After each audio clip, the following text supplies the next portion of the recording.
Here's my tidbit from Every Little Step.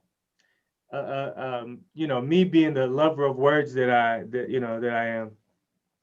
For years and years and years, as a young child, I thought that Bobby said, "No matter what your French fries tell you."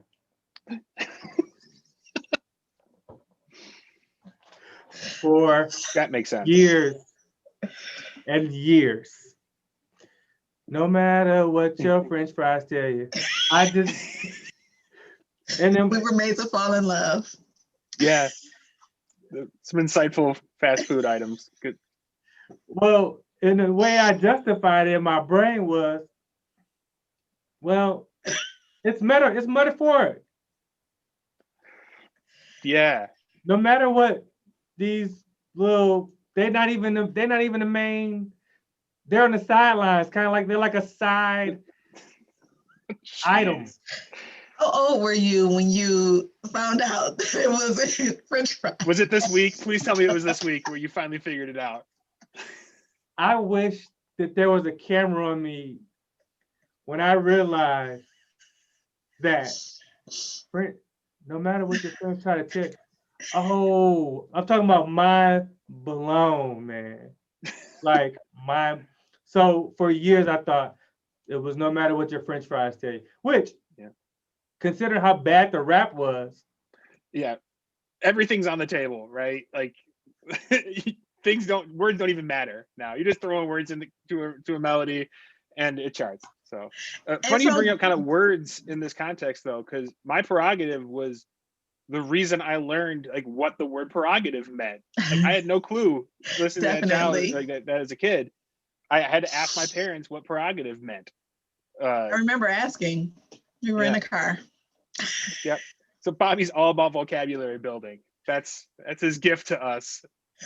Was teaching us what prerogative meant. Oh my goodness. Tiana, I feel like you had So something to say question. So did Babyface and L.A. Reid write that rap? Because that would make sense.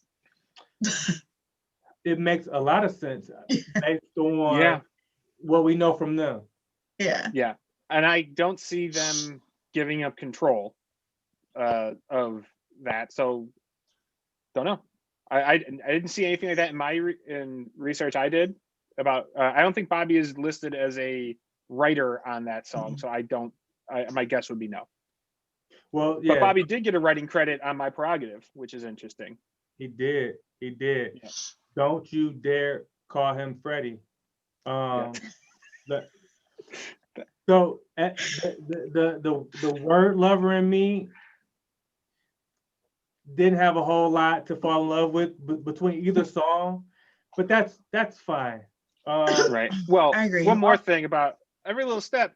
They used the same verse twice. He just sang it kind of different the second time. It's the exact same words. So you said he sang it kind of different, huh? Yeah. There's a urban legend going around that Bobby was already into his not just drinking but his drug bag at this time.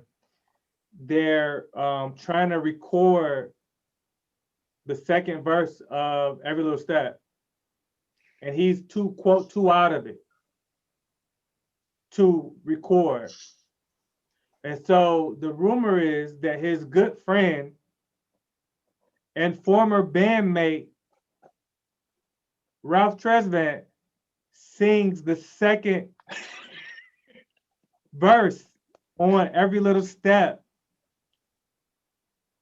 And now I read that as well. And now, although it's faint, I can't unhear it. I need to listen to it again, like right now.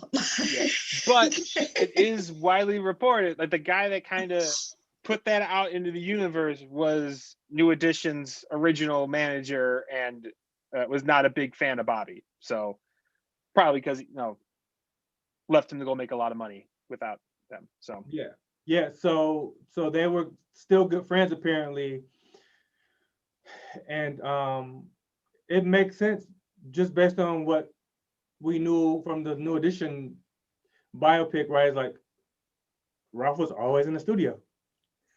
Right. So it's like, hey, can you do us a solid?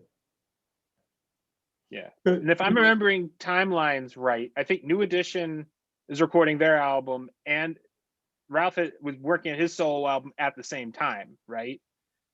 Yep. Okay. So I mean, timelines match up. Yeah.